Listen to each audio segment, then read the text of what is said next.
저를 포함한 많은 그리스도인들이 성경이 보여주고 싶어하는 내용을 때마다 순간마다 더 풍성하게 경험하지 못하고 익숙한 기억에 따라서 성경의 내용과는 조금 다르게 혹은 성경의 내용을 상당히 축소시켜서 이해하고선 그것으로 만족하곤 합니다.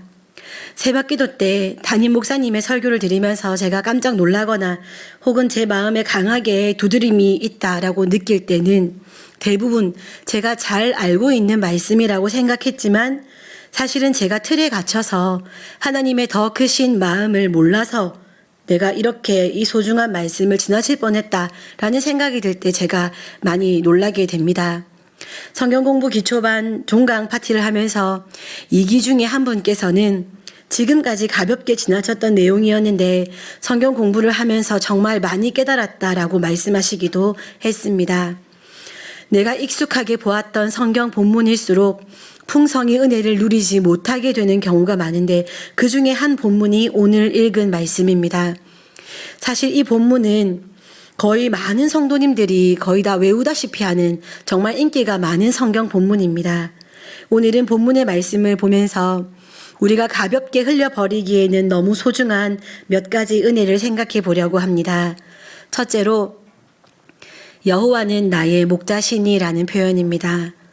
우리가 누군가를 부르면 상대를 지칭하게 되면 그것은 상대가 누구인가를 보여주는 것만이 아니라 상대에게 있어서 내가 누구인지를 알려줍니다.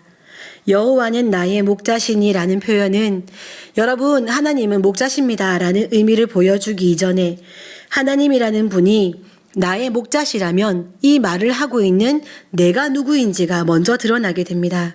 누군가가 저에게 어머니라고 부르면 그 누군가는 저절로 자기 자신이 스스로 저의 딸임을 인정하는 것입니다. 예수님께 제자들이 기도를 가르쳐 달라고 했습니다. 그러자 예수님께서는 이렇게 말씀을 시작하셨습니다. 너희는 이렇게 기도하라. 하늘에 계신 우리 아버지. 하나님을 하늘에 계신 아버지라고 부른다면 여기서 예수님께서 이렇게 기도하라라고 말씀하시는 너희는 누구일까요? 아버지의 자녀들입니다. 기도를 할 때 어떤 관계에서 어떤 자리에서 어떤 마음가짐으로 기도를 해야 하는지를 알려주시는 말씀입니다. 아버지와 자녀의 대화, 그것이 기도다. 호칭 하나만으로도 깨달을 수 있는 것이 너무 감사합니다. 자녀들이 부모를 얼마나 자주 부릅니까? 사소한 일에도 부모를 부릅니다. 그런데 사소한 일에서만이 아닙니다. 부모님이 없는 자리에서도 어려움을 당하거나 깜짝 놀랄 때, 무서운 일이 생길 때 엄마야 하고 또 자녀들은 부모님이 없어도 부모를 부릅니다. 제가 아이를 낳고 제일 많이 듣는 말이 어머니입니다. 자녀들아, 너희는 이렇게 기도하라. 아버지, 네가 지금 누구와 무엇을 하려고 하고 있는지 그렇게 호칭이 알려주고 있습니다. 다윗은 지금 이 시편을 적으면서 하나님은 나의 목자라고 부릅니다. 이 말은 나는 양입니다 라는 뜻입니다. 성경에서 양의 특징을 잘 보여주는 말씀이 있습니다. 이사야서 53장 6절 상반절 말씀입니다. 우리는 다 양 같아서 그릇 행하여 각기 제 길로 갔거늘. 나의 존재는 양입니다. 목자가 없으면 살 수 없는 약하고 미련한 존재입니다. 가진 재능이라고는 아무것도 없으면서 소신 하나는 가지고 있어서 내 뜻대로 가는 양. 그 결과는 항상 그릇 행하는 일이었습니다. 그래서 나는 선한 목자이신 예수님이 필요합니다. 하나님이 없으면 안 됩니다. 나는 그런 존재입니다. 라고 고백하는 것입니다. 가장 먼저 고백해야 할 것이 이것입니다. 나는 피조물입니다. 조물주의 뜻을 따라 사는 것이 가장 행복한 존재입니다. 나는 죄인입니다. 예수 그리스도의 피 흘림과 부활이 없다면 나는 죽을 수밖에 없는 존재입니다. 나는 미련한 자입니다. 하나님께서 보여주지 않으시면 아무것도 알 수 없고 볼 수 없고 소망할 수 없는 소경과 같은 자입니다. 나는 양입니다. 목자가 계셔야 옳은 길로 갈 수 있습니다. 내가 누구인가 그것을 알고 고백하는 것이 먼저입니다. 다윗은 지금 자기 자신이 약한 존재라는 것을 고백하며 그릇 행할 수밖에 없는 미련한 존재임을 고백하면서 부끄러워하지 않습니다. 감추려 하지 않습니다. 사랑하는 성도 여러분, 우리가 양인 것은 부끄러운 일이 아닙니다. 우리는 약하고 미련하고 무지하지만 그것은 두려운 일이 아닙니다. 내가 무지한 것은, 내가 미련한 것은 무슨 수를 써서든 거짓을 사용하더라도 덮고 감추어야 할 수치가 아닙니다. 양인 내가 목자와 함께 있기만 하다면 아무 문제가 없기 때문입니다. 다윗은 지금 그 고백을 하는 것입니다. 우리에게도 하나님께서 목자시라면 우리도 마찬가지입니다. 두 번째로 내게 부족함이 없습니다라는 표현입니다. 다시 다 함께 본문 1절 2절 말씀을 읽어보겠습니다. 1절 2절입니다. 시작. 여호와는 나의 목자시니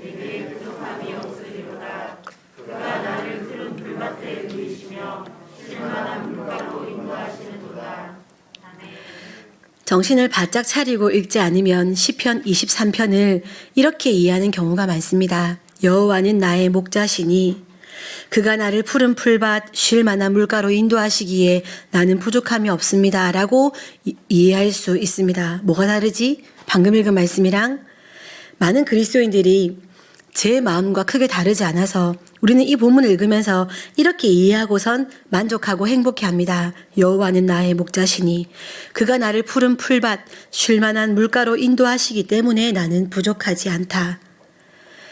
양이 목자와 함께 있다면 당연히 양은 목자로 인해서 푸른 풀밭과 쉴 만한 물가에 머무는 것이 옳습니다. 능력 있는 목자라면 당연히 양을 그런 곳에서 만족하게 할 것입니다. 우리 하나님은 능력자이십니다. 풀밭 중에서도 제일 좋은 풀밭, 물가 중에서도 가장 쉬기에 적합한 물가를 잘 아시고 그곳으로 우리를 인도하실 능력이 있는 분입니다. 그런데 오늘 본문은 그렇게만 말씀하고 있지 않습니다. 우리가 만나기 싫은 4절 말씀이 나옵니다. 사망의 음침한 골짜기. 말이 안 됩니다. 목자가 양을 인도하는데 게다가 능력이 한이 없으신 하나님께서 나의 목자가 되어주시는데 어떻게 양이 사망의 음침한 골짜기에 갈 수 있습니까? 이 사망의 음침한 골짜기라는 영역이 신앙이 어렸을 때 제가 이분법적인 사고에 갇혀 있을 때 제가 넘기가 참 어려운 부분의 말씀이었습니다. 하나님 말씀 잘 들으면 행복하게만 해야 되는데 잘 되기만 해야 되는데 사망의 음침한 골짜기가 웬 말이야. 그런데 성경은 분명히 양이 사망의 음침한 골짜기를 다닌다고 말씀하십니다. 그런데 그럼에도 두렵지 않다고 고백합니다. 주께서 나와 함께 하시지만 주의 지팡이로 나를 안위하시지만 우리는 사망의 음침한 골짜기에 있을 수 있습니다. 인생 중에 해로운 것이 없고 사망의 음침한 골짜기에 처하지 않는 것이 훨씬 좋은 것 같습니다. 그것이 부족하지 않은 삶인 것 같습니다. 사망의 음침한 골짜기, 해로운 상황을 만나는 일은 부족한 형편인 것 같습니다. 그런데 다윗은 푸른 풀밭, 쉴만한 물가, 사망의 음침한 골짜기, 해로운 상황, 그래도 여호와는 나의 목자이시기 때문에 똑같은 무게로 나는 부족하지 않습니다라고 고백합니다. 이것이 시편 23편입니다. 아버지가 세 아들에게 자전거 타는 방법을 가르쳐 줍니다. 형편이 넉넉지 않아서 어떻게 얻은 어른용 자전거를 가지고 아이들에게 자전거를 가르칩니다. 아이들의 덩치에 비해서 자전거가 너무 크고 높습니다. 아이들은 두렵기는 했지만 자전거라는 것을 배울 수 있다는 생각에 신이 났습니다. 첫째를 먼저 자전거에 앉혔습니다. 그리고 한번 페달을 굴려보라고 했습니다. 아버지가 뒤에서 붙잡아주고 밀어줄 테니까 걱정하지 말라고 하고 자전거에 태웠습니다. 좀 달려가다가 아버지가 아들 몰래 손을 놓았습니다. 첫째는 얼마 가지 못하고 넘어져 버렸습니다. 아버지가 형 몰래 손을 놓는 것을 둘째, 셋째가 보았습니다. 그런데 아버지가 둘째에게 이리 오라고 합니다. 그리고 너 타봐라. 둘째가 긴장이 됩니다. 아버지가 손을 놓을 것만 같은 생각에. 그래서 아버지 자전거 손 놓지 마세요 하고 부탁을 하고 자전거에 탔습니다. 페달을 굴렸습니다. 아버지는 알았어, 안 놓을게 해놓고는 또 아이의 자전거를 좀 밀어주다가 손을 놓아버렸습니다. 둘째도 얼마 못 가 꽈당 하고 넘어졌습니다. 셋째는 이 장면도 봤습니다. 아버지가 셋째를 부르십니다. 아버지께 자기는 어리니까 절대로 손 놓으시면 안 된다고 아버지께 신신당부 부탁을 드리고는 자전거에 올라탔습니다. 셋째는 거의 발도 닿지 않을 만큼 자전거가 컸는데도 아버지는 셋째에게도 마찬가지로 손을 놓아버렸습니다. 자전거를 가르치는 사람은 꼭 그러더라고요. 자전거를 잡아주다가 어느 순간이 되면 꼭 손을 놓아버립니다. 이 장면을 통해 배우는 것이 있습니다. 아버지는 자전거를 놓치시는 것이 아니라 자전거를 놓으셨다는 것입니다. 의지를 가지고 뜻을 가지고 목적을 가지고 자전거를 놓았습니다. 약해서 힘이 없어서 느려서 무능해서 자전거를 놓치신 것이 아닙니다. 신앙의 길을 걸어갈 때 어려움을 경험하곤 합니다. 신앙의 길을 걸어가며 당연히 탄탄대로일 것이라 여기며 기대하게 되는데 이상하게도 기대하지 않은 일을 만날 때가 너무 많습니다. 그런데 사랑하는 성도 여러분, 하나님은 놓치신 것이 아닙니다. 놓으신 것입니다. 아버지가 붙잡고 있던 자전거를 놓으면 아이들이 다치기도 하고 상처가 나기도 합니다. 그런데 아버지는 그 결과를 이미 예상하고 계십니다. 이 정도는 아버지 선에서 책임질 수 있기 때문에 아버지는 자전거를 놓으신 것입니다. 스스로 자전거를 탈 수 있는 아이가 되도록 가르치기 위해서 그렇게 자전거를 의지를 가지고 놓아버리셨습니다. 뭐라고 분명히 설명할 수는 없지만 양이 사망의 음침한 골짜기에 처할 수 있습니다. 목자의 인도하심을 따르지 않고 제 뜻대로 갔기에 사망의 음침한 골짜기에 처했을 수도 있고, 혹은 목자가 뜻이 있어서 양을 그곳에 거하게 했을 수도 있고, 혹은 사망의 음침한 골짜기를 지나가야 푸른 풀밭 쉴 만한 물가가 있기에 지나가는 과정일 수도 있습니다. 여튼 양은 목자가 계셔도 그런 상황에 처할 수 있습니다. 너무나 중요한 것은 그럼에도 불구하고 그런 일이 벌어질 때마다 목자이신 하나님이 함께 하시고 양을 넉넉히 건져내실 수 있다고 말씀합니다. 그래서 다윗은 고백합니다. 여호와는 나의 목자시니 내게 부족함이 없습니다. 푸른 풀밭이어도 쉴 만한 물가여도 하물며 사망의 음침한 골짜기일지라도 나는 부족하지 않습니다. 나는 사실 그냥 두어도 고난밖에 살 수 없는 미련하고 무지하고 약한 양입니다. 내가 홀로 거할 때는 내 앞에 항상 탄탄대로만 있었는데 목자와 함께 있으니 내가 사망의 음침한 골짜기에 거하네? 그것이 아닙니다. 내가 홀로 있었다면 나는 그냥 항상 사망의 음침한 골짜기에서 살았을 것입니다. 그런데 목자의 다스림 아래에 있기에 나는 사망의 음침한 골짜기만이 아니라 푸른 풀밭에도 갈 수 있게 되었고 쉴 만한 물가에도 거할 수 있게 된 것입니다. 사망의 음침한 골짜기가 완전히 제거된 것은 아니지만, 그래서 두려울 때가 있지만 이제 나는 혼자 존재하는 것이 아니라 나에게는 목자가 계시기에 그 두려운 곳에 거할지라도 부족하지 않은 것입니다. 우리가 생각하는 복의 수준을 넘어서야 합니다. 세상이 말하는 고난도 그리스도인들에게는 복의 자리가 됩니다. 왜냐하면 목자가 인도하고 계시고 목자가 책임지시고 목자가 지켜주시기 때문입니다. 세 번째로 내 평생에 선하심과 인자하심이 반드시 나를 따르리니라는 표현입니다. 다 함께 6절 말씀을 읽어보겠습니다. 6절입니다. 시작. 내 평생에 선하심과 인자하심이 반드시 나를 따르리니 내가 여호와의 집에 영원히 살리로다. 아멘. 다윗의 입장에서는 좀 불편하겠지만 저희는 다윗의 인생 전체를 잘 알고 있습니다. 다윗이 그의 인생의 대부분 하나님을 사랑하며 여호와의 집에 살만한 훌륭한 삶을 살았던 것도 알고 있지만 하나님의 선하시고 인자하신 돌봄이 그에게 머물 수 없을, 하나님께서 얼굴을 돌리실 만한 일을 했던 순간이 있었다는 것을 우리는 잘 알고 있습니다. 그런데 다윗은 지금 반드시 내 평생에 한순간도 빠짐없이 하나님의 선하심과 인자하심이 자신을 따른다고 믿고 고백하고 있습니다. 인간이 부족함이 분명히 있을 텐데 어떻게 이런 고백을 할 수 있을까요? 한 목사님의 간증을 들었습니다. 자신이 목회자이지만 삶의 형편으로 인해서 슬럼프에 빠진 적이 있었습니다. 예배를 등한히 하고 정말 의무적인 모습으로 예배를 인도하고 설교를 하면서 한동안을 지냈습니다. 한 달쯤 지날 때 그 주도 목사님은 설교를 대충 준비하고 강단에 올랐습니다. 강대상에 올라오면서 구두를 벗고 강대상용 슬리퍼로 갈아 신고 올라와 의자에 앉았습니다. 그때 목사님을 따라서 대표 기도자이신 집사님도 신발을 벗고 슬리퍼를 신고 따라 올라왔습니다. 목사님이 예배를 인도하시면서 누구 집사님 나오셔서 기도하겠습니다 라고 말씀을 하고 자리에 가서 앉았는데 그 목사님이 한 장면을 보게 되었습니다.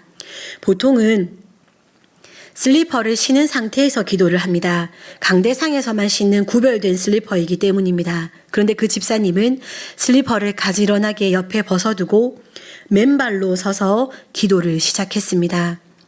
목사님은 마음이 너무 아팠습니다. 자신은 말씀을 전하는 자리에 서면서도 한 달간이나 대충 했습니다. 그런데 그 집사님은 기도하는 그 시간에 하나님 앞에 서서 가장 정결하고 겸손하고 성실한 태도로 기도를 했습니다. 만약에 그 집사님의 모습을 보지 못했다면 목사님은 그 다음 주도 또 그 다음 주도 계속해서 대충 했을 것입니다. 그렇게 보니 의문이 생깁니다. 하나님께서 첫째 주 때도 첫째 주 때 그 집사님을 목사님 눈앞에 보여주셨으면 좋았을 것을, 아니면 둘째 주에라도 그러면 목사님이 깨닫고 불성실함을, 불충함을, 교만함을 멈추었을 텐데 하나님은 한 달이 지나고서야 이 일을 행하셨습니다. 왜 그러셨을까요? 하나님은 목사님을 봐주고 계셨습니다. 자신의 종이 그런 불충한 태도로 맡겨진 사역을 하면 하나님께서 이렇게 말씀하실 수 있습니다. 차 목사, 이 목사님 성이 차 목사님은 아니고요. 예를 들어서 차 목사, 선호가 너 지금 내려와. 너 지금 그런 자세로 내 말씀을 전하는 건 아니다. 이번 주엔 설교하지 마. 당장 내려와. 하나님은 이렇게 말씀하실 수 있는 분입니다. 차 목사는 그런 말씀을 들어도 대꾸할 수 없는 존재이고요. 그런데 예를 들었던 목사님의 경우에 하나님은 한 달간이나 그렇게 하지 않으셨습니다. 이것은 그 목사님만의 이야기가 아닙니다. 오늘 여느 날처럼 교회를 왔는데 2층 본당 문이 안 열립니다. 다른 사람들은 다 들어가는데 저는 못 들어갑니다. 지금 이런 진지한 상황에 말씀드리긴 좀 그렇지만 요즘에 예배 시간이 9시 반 때문에 조금 헷갈리셔가지고 교회 1층에서 못 들어오시는 분들이 계십니다. 그래서 제가 카메라를 보고 있다가 쫓아내려가서 이렇게 문을 열어드리거든요. 그렇게 아마 그걸 경험해 보신 분은 아실 겁니다. 내가 지금 예배에 못 들어가고 있다는 것에 대한 그 두려움. 어쨌든 오늘 2층 문이 안 열렸습니다. 저한테만. 그리고 이런 목소리가 들립니다. 선호가, 너 오늘은 예배 드리지 마라. 나는 네 예배를 받을 수가 없다. 네가 이번 주에 무슨 일을 했고 무슨 생각을 했는지 기억해봐라. 내가 너의 예배와 너를 받을 수 있겠니? 오늘은 안 되겠다. 나에게는 예배당 문이 열리지 않습니다. 너무 두렵습니다. 그런데 하나님은 오늘도 우리 모두가 이 예배당 안으로 들어올 수 있도록 문을 열어주셨습니다. 인자하심과 선하심을 베풀어 주셨습니다. 하나님은 그렇게 계속해서 우리를 봐주고 계십니다. 우리들의 한 주간의 신앙의 걸음을 보면 하나님께서 봐주셨기에 우리가 하나님을 만날 수 있었다는 고백을 하지 않을 수가 없습니다. 교회의 문은 저절로 열리는 것이 아닙니다. 이번 주는 너의 예배를 받고 싶지 않아라고 하나님께서 말씀하실 만한 우리의 삶의 모습이 있을지라도 하나님께서 오늘도 용납해 주셨기 때문에 열린 것입니다. 문이 안 열린다는 표현을 사용했지만 교회까지 오지 못하게 되었을 경우도 수도 없이 많습니다. 그러나 우리는 오늘 교회에 왔고 예배당에 들어와 앉아 있습니다. 이렇게 보면 내가 예배를 드리는 것 같지만 하나님께서 나의 예배를 받아주고 계신다는 것을 고백하게 됩니다. 아이들이 주는 행복, 40대 여성인 제가 제 기준에 딱 맞아서 아이들에게 미숙함과 무지함과 약함이 전혀 없어서 제가 행복한 것이 아니라 내가 그 모든 것을 기쁨으로 여기기에 아이들과 함께하는 것이 가능한 것처럼 교회의 문을 여실 때마다 내가 그럴 만한 사람이 아니라 내가 그럴 만한 행동을 하고 내가 그럴 만한 삶을 살았기 때문이 아니라 하나님께서 오늘도 나를 받아주고 계시는구나, 그런 생각을 하시기 바랍니다. 하나님께서 나를 받아주신 것입니다. 하물며 다윗 같은 사람의 인생에도 하나님께서 함께하고 싶지 않았던 순간이 있었음을 우리는 잘 알고 있습니다. 그런데 하나님은 그 다윗을 자신의 마음에 합한 사람이라고 기억하십니다. 다윗도 그 하나님을 알고 있기에 자신의 어떠함 때문이 아니라 용납해 주시는 하나님이시기 때문에 내 평생에 라고 고백할 수 있습니다. 내가 잘할 때는, 내가 충성할 때는, 내가 성실할 때는이 아니라 내 평생에 라고 고백할 수 있습니다. 그래서 하나님은 창조주이시고 우리는 피조물입니다. 내 열심으로는 안 된다는 것을 너무 잘 알고 있는데, 내 실력으로는 안 된다는 것을 잘 알고 있는데, 그럼에도 평생에 하나님은 그 선하심과 인자하심으로 나와 함께 하십니다. 나를 용납해 주십니다. 이런 하나님이 우리의 목자이셔서 너무 좋습니다. 너무 행복합니다. 너무 감사합니다. 이것이 다윗의 고백이고 우리의 고백입니다. 그래서 부족함이 없고 그래서 안심하고 살 수 있는 것입니다. 말씀 마무리하겠습니다. 우리는 목자 되신 하나님 앞에서 양입니다. 내가 양이기에 부족한 것밖에 없지만 하나님이 나의 목자이시기에 나는 내 미련을, 내 약함을, 내 악함을, 내 무지함을, 내 연약함을 세상 방법으로 감추려고 노력하지 않아도 됩니다. 세상 방법으로 극복하려고 애쓰지 않아도 됩니다. 나는 원래 양이니까요. 감사한 것은 양인 나에게 하나님께서 목자가 되어주신다는 것입니다. 이 목자는 능력이 부족해서 우리를 놓치시는 분이 아닙니다. 내가 설령 사망의 음침한 골짜기에 거할지라도 해를 두려워하지 않아도 되는 능력자이십니다. 하여 나는 푸른 풀밭, 쉴 만한 물가 뿐만 아니라 사망의 음침한 골짜기에 거할지라도 부족하지 않습니다. 주께서 나를 인도하고 계시기 때문입니다. 충분합니다. 나는 선하심과 인자하심으로 나를 위해 낭비해 주시는 하나님 안에 있습니다. 시간도 낭비해 주시고 물질도 낭비해 주시고 마음도 낭비해 주시고 하다 아들 예수 그리스도의 생명까지 낭비하시며 나를 용납하시는 하나님이 내 평생에 나와 함께 하시기에 나는 그분의 집에 영원히 살 것입니다. 내가 어떤 모습이어도 교회의 문을 열고 들어오는 것을 막지 않으시는 하나님이십니다. 내가 너를 받아주겠다고 말씀하시는 하나님이십니다. 그렇기 때문에 부족함이 없고, 그렇기 때문에 나는 평안하고, 그렇기 때문에 나는 안전하고, 그렇기 때문에 내 잔이 넘치고, 그렇기 때문에 소망이 있습니다. 많은 그리스도인이 내가 열심히 잘할 때는 내가 하나님 안에 있을 만하고, 내가 잘하니까 하나님 안에 있을 만하고, 내가 여호와의 집에 영원히 살 만하다고 말합니다. 그리고 그 자신만만함이 눈빛으로 확연히 보입니다. 그런데 내가 약할 때는, 내가 미련할 때는, 내가 무너질 때는, 내가 넘어졌을 때는 하나님 곁에도 가지 못할 것 같이 여기곤 합니다. 그런데 오늘 본문은 내가 하나님을 믿는 것이 아니라 하나님께서 나를 용납해 주고 계신다는 것을 말씀해 주고 있습니다. 내가 하나님과의 약속에 신실하고 내가 하나님 말씀에 충성하기보다 오히려 하나님께서 나와의 약속을 반드시 이루실 것이고 하나님께서 주신 말씀이 능력이 있어서 나를 둘러 진치고 계신다는 것을 믿으시기 바랍니다. 주도권은 하나님께 있습니다.